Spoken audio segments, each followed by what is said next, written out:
Hey everybody, Garry American Battlefield Trust. It is cold out, and I'm not exactly at the battlefields I'm trying to talk about here. So here I am at the Adams County Historical Society for a slightly different approach. Let's do some arts and crafts. We are interested in 4 battlefields for purposes of this video. One of them is in Tennessee, okay, which of course you're seeing here, a perfect depiction of the state of Tennessee. Let me start out near the beginning of the war. We're talking about this area here in December of 1862. You may have heard of Forts Henry and Donelson, but preceding Fort Donelson, actually there is a Confederate force at a place called Fort Heiman, okay? And you've got a unit in there. It's the 10th Tennessee that's actually in Hyman's brigade there. And U.S. Grant in February of 1862, when he starts to land his troops near Fort Henry, makes Fort Heiman untenable. We have a chance to save some of Fort Heiman and hopefully get that into the hands of the Park Service. That's why I'm talking about that. Some of those same troops end up at Fort Henry, which falls, and then Fort Donelson, which you know famously falls. Now, the 10th Tennessee, the 15th Arkansas, and the 7th Texas are all there on the Confederate side. And 2 of them are in sort of Johnson's division as the Union attacks. And in that attacking force is the 17th Kentucky. I'm telling you this because these units are at a lot of the places I'm talking about today, okay? So we have an opportunity here. In the meantime, February of 1862, there's fighting out here at Pea Ridge, Arkansas. There's fighting way over my right shoulder out at like Glorieta Pass, Valverde, Peralta, and things like that. And in the meantime, you've got U.S. Grant starting to move down. See, after Fort Donelson fell, Nashville fell, and that gave the Union free access to rivers and things like that, the superhighways of their day. And then they're able to move down. And as you know, the Confederates strike back at the Battle of Shiloh in April of 1862. In the meantime, a lot is going on here, and I'm only going to broad brush it for, of course, Corinth, Mississippi will also fall after the Confederates evacuated, but eventually the Confederates are going to start to move toward the north. They're going to try to invade Kentucky up there. That results in the Battle of Perryville. You have all sorts of other things going on when the Confederates try to recapture Corinth unsuccessfully in the fall of 1862. In the meantime, in the east, you got all sorts of stuff going on, but we're really just talking about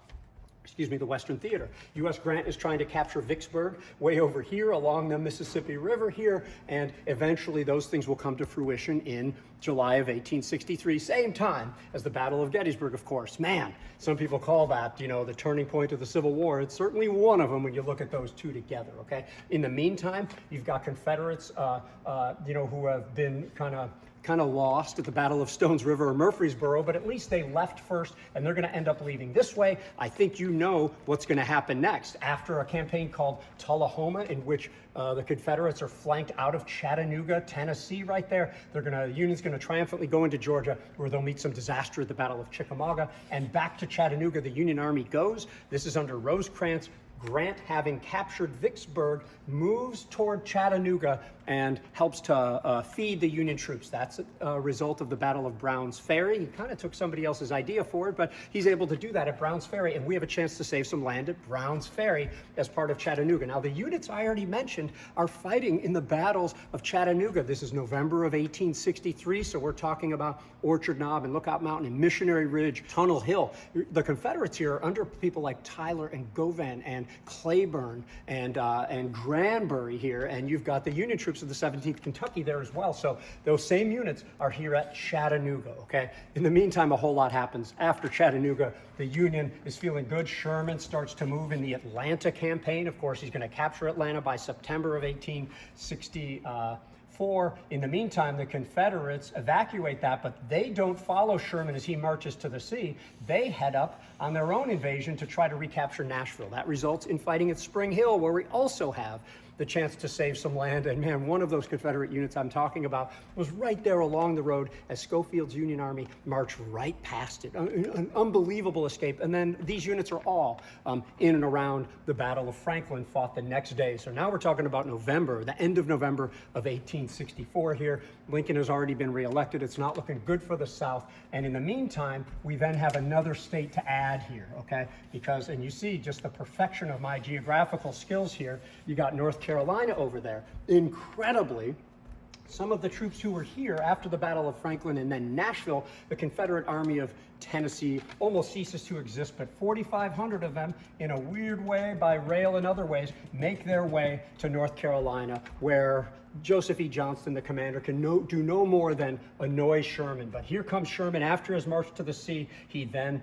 moves to the north and there's going to be, Columbia will burn, and then there's battles along the way, namely Adamsboro and North Carolina's largest battle, the Battle of Bentonville, where we have the chance to save 2 tracks as well. And this, we're talking about March of 1865. This is not only the largest battle fought in North Carolina, but it's essentially the end. The South can't do any more, and you've got 3 of the 4 units I mentioned also fighting at, or at least 2 of the 4 at Bentonville as well. So this is sort of how the war flows. It is a series of dominoes that keep falling. Fort Henry and Hyman, Henry and Donelson resulted in the fall of Nashville. That resulted in Shiloh. That resulted in the fall of Corinth, and so on and so on. And that's what we're trying to do when we preserve this land. The dominoes just keep falling. And as we get little dominoes, sometimes somebody talks to their neighbor.